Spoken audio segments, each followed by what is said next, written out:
Gifted are indeed those to whom God Himself pays obeisance.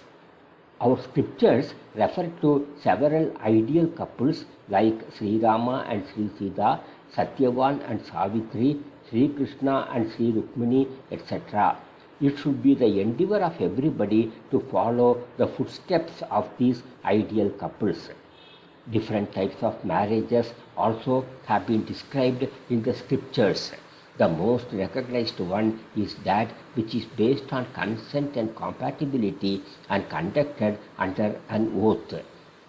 In the Rukmini Kalyanam, Sri Krishna is portrayed as adopting deceitful methods to rescue Rukmini. It should be kept in mind that no rules were violated here. The main purpose behind the incarnation of God as a human being is for establishing Dharma.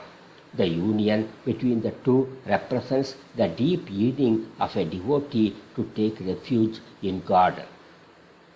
It is natural that when men of piety speak uniformly high of a person and describe him as her ideal husband, any woman will feel attracted towards him and start aspiring for his hand. This was the case with Sri Rukmini and her longing to wed Sri Krishna. It is true that God Himself pays obeisance to those persons who are fully contented with what they have, who have overcome ego, who are free from jealousy, who extend their love and kindness to all creations of God, and who possess the qualities of tolerance and forbearance.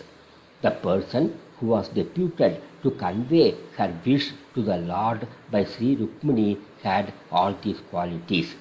Sri Krishna received him most reverentially and extended the finest hospitality.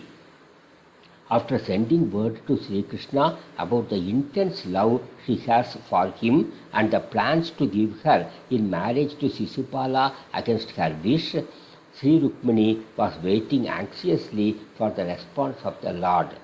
This can be likened to withering crops looking for showers.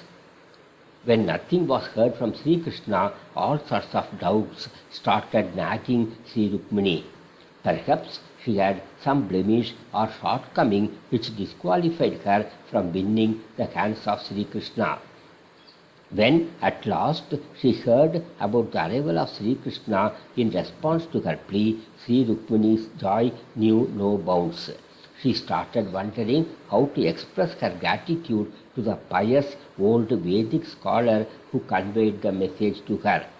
She could have showered on him limitless riches, for after all she is the goddess of wealth. But she felt all that would be inadequate. She came to the conclusion that the only way she can repay him is by paying obeisance to him. Can anyone be honored in a greater way than this? This can be compared to Sri Rama embracing Anjaneya when the latter came back to Kishkinda after seeing Sri Sita in Lanka.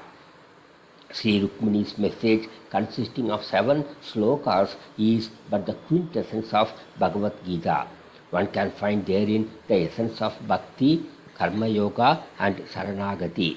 Constant listening of stories dealing with his enchanting beauty, his attributes and exploits from childhood enabled Sri Rukmini cultivate intense devotion to Sri Krishna.